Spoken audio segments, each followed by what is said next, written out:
Hey guys, welcome back to the cryptoiscoming channel. Today's video will be focused on Cardano, specifically talking about the Mary hard fork and what that brings to the Cardano platform. So if you didn't know, on February 24th, the Mary hard fork was initiated and will go live on the Cardano mainnet on March 1st. So what this hard fork does is it brings native tokens and multi-asset support to Cardano. So starting after Mary, anyone can mint their own coins on the Cardano blockchain. And the cool thing about Cardano is that these coins are minted not through smart contracts, but as native tokens on the Cardano system. There is no priority of ADA over these other coins. They are treated both as native tokens.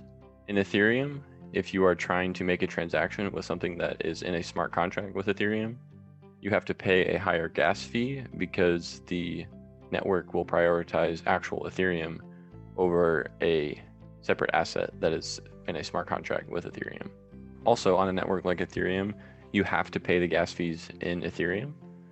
So if I wanted to buy an altcoin, I would also have to buy Ethereum so that I could make the trade, or I could move that token around. But on Cardano, they plan to implement this thing that is called Babel Fees, where you can pay the fees in the native token. So if I'm trying to move 10, what we'll call token X's, I could pay the equivalent ADA fee in token X.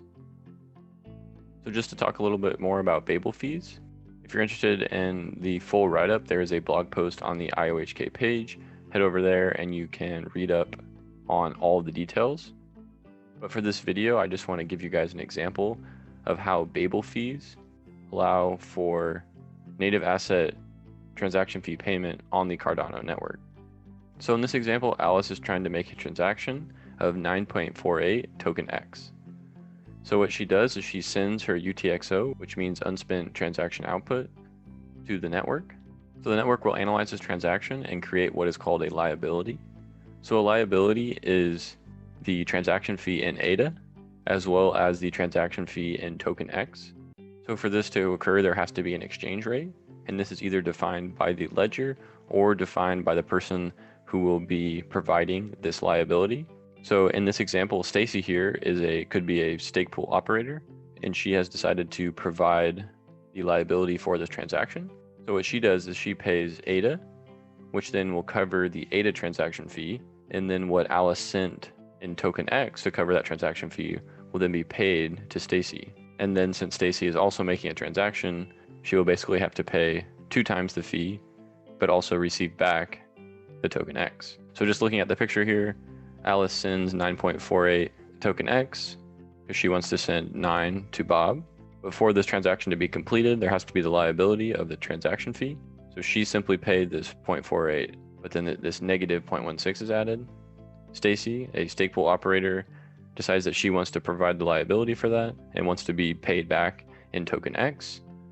So she pays the fee for her transaction, the fee for this transaction from Alice, and then gets paid this in X. So she loses 2 times the transaction fee, but then gains this in token X. So this is basically how it would work. The stake pools or other liquidity providers would opt in to provide liability to these transactions.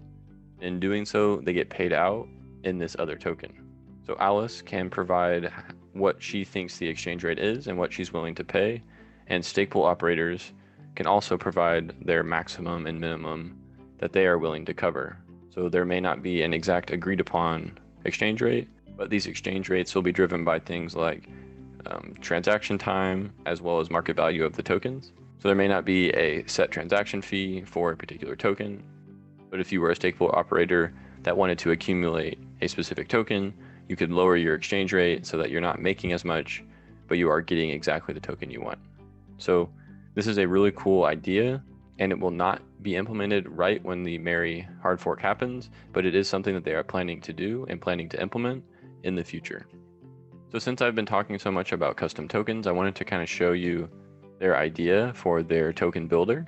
So in the token builder, you specify the name of the token, the symbol of your token, the amount you want, the wallet related to the minting of your tokens, as well as a monetary policy.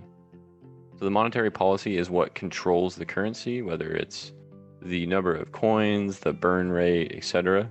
And in the instance of this token builder, it would automatically generate it for you. But if you were trying to code up your own non-fungible token or something like that, you would have to generate this monetary policy yourself. But as you can see, they have plans to make it very simple to create your own tokens. And I think this, in combination with the Babel fees, is some really good sign that Cardano has some really great things coming soon to their platform. And I'm excited for the future, especially with things like smart contracts coming out and all the continued Catalyst projects that will be funded by Input-Output themselves. And the last thing I want to talk about is the Cardano 360.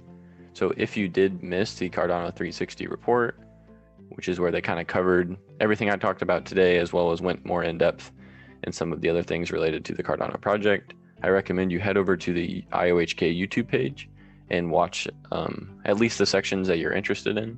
They have it time stamped out just to learn more about Cardano. So that concludes my video today talking about the Mary hard fork and specifically Babel fees. If you enjoyed the video, make sure you subscribe to the channel. I've been trying to do daily content specifically focused on Cardano and then another project called SparkPoint. So if that's something you're interested in, make sure you subscribe to the channel. And I appreciate all the support.